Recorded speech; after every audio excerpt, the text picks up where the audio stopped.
भारताचा सर्वात मोठा सन्मान कोणता आहे माहीत आहे का? एक असा पुरस्कार जो फक्त काही निवडक महान व्यक्तींनाच दिला जातो, तो म्हणजे भारतरत्न. पण हा पुरस्कार कोणाला मिळतो, त्याची निवड कशी होते, आज आपण हे सगळं जाणून घेणार आहोत. नमस्कार मित्रांनो, तुमचं स्वागत आहे आपल्या चॅनेलवर. आज आपण भारतातील सर्वात प्रतिष्ठित आणि सर्वोच्च नागरी सन्मान भारतरत्न बद्दल सविस्तर माहिती जाणून घेणार आहोत. भारतरत्न म्हणजे काय? कला, साहित्य, विज्ञान, समाजसेवा आणि मानव विकास अशा क्षेत्रांमध्ये अत्यंत उल्लेखनीय आणि अपवादात्मक कार्य करणाऱ्या व्यक्तींना भारतरत्न हा पुरस्कार दिला जातो. हा भारताचा सर्वोच्च नागरी सन्मान मानला जातो. हा पुरस्कार 1954 साली भारत सरकारने सुरू केला आणि 2 जानेवारी 1954 रोजी याची अधिकृत घोषणा करण्यात आली. पुरस्काराचे स्वरूप. भारतरत्न हा फक्त एक पुरस्कार नाही, तर तो एक प्रतीक आहे, सन्मान, गौरव आणि अभिमानाचा.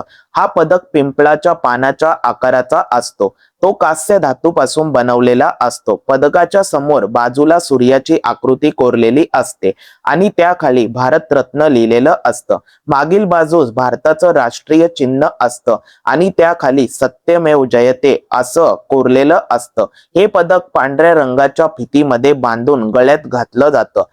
नियम आणि वैशिष्ट्ये. हा पुरस्कार राष्ट्रपतींच्या हस्ते दिला जातो. पुरस्कार मिळालेल्या व्यक्तीचं नाव राजपत्रात प्रकाशित केलं जातं. हा पुरस्कार मरणोत्तरही दिला जाऊ शकतो. कोणत्याही व्यक्तीची जात, धर्म, लिंग किंवा पद यावर आधारित निवड होत नाही.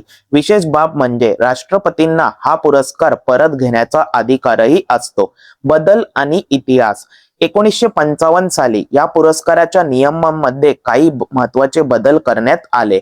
पदकाचा आकार आणि डिझाईन बदलण्यात आले. त्याला अधिक आकर्षक आणि अर्थपूर्ण स्वरूप देण्यात आलं आणि हळूहळू आजचं आधुनिक स्वरूप तयार झालं. चे भारतरत्न पदक सुमारे 5.8 सेंटीमीटर लांबीचं असतं. ते पिंपळाच्या पानाच्या आकाराचं असतं. चमकदार कास्य धातूपासून बनलेलं असतं. समोर सूर्य आणि भारतरत्न लिहिलेलं असतं. मागे राष्ट्रीय चिन्ह आणि सत्यमेव जयते कोरलेलं असतं. मिळणाऱ्या सुविधा. भारतरत्न विजेत्यांना काही विशेष सुविधा दिल्या जातात. देशातील महत्त्वाच्या कार्यक्रमांमध्ये विशेष स्थान दिलं जातं. संसद आणि इतर समारंभांमध्ये सहभागी होण्याची संधी मिळते. प्रजासत्ताक दिन आणि स्वातंत्र्य दिन समारंभात निमंत्रण दिलं जातं. भारतामध्ये कुठेही प्रवास करण्यासाठी मोफत विमान आणि रेल्वे सुविधा मिळते आणि आवश्यकतेनुसार उच्च स्तराची सुरक्षा दिली जाते. निवड प्रक्रिया. भारतरत्न पुरस्कारासाठी व्यक्तींची निवड कशी होते? पंतप्रधान या पुरस्कारासाठी नावाची शिफारस करतात आणि अंतिम निर्णय राष्ट्रपती घेतात. दरवर्षी फक्त मर्यादित व्यक्तींनाच हा सन्मान दिला जातो. तर मित्रांनो, हा होता भारताचा सर्वोच्च नागरी सन्मान भारतरत्न याबद्दल संपूर्ण माहिती.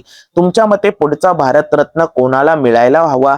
कॉमेंटमध्ये नक्की सांगा आणि अशाच माहितीपूर्ण व्हिडिओसाठी चॅनेलला सबस्क्राईब करा.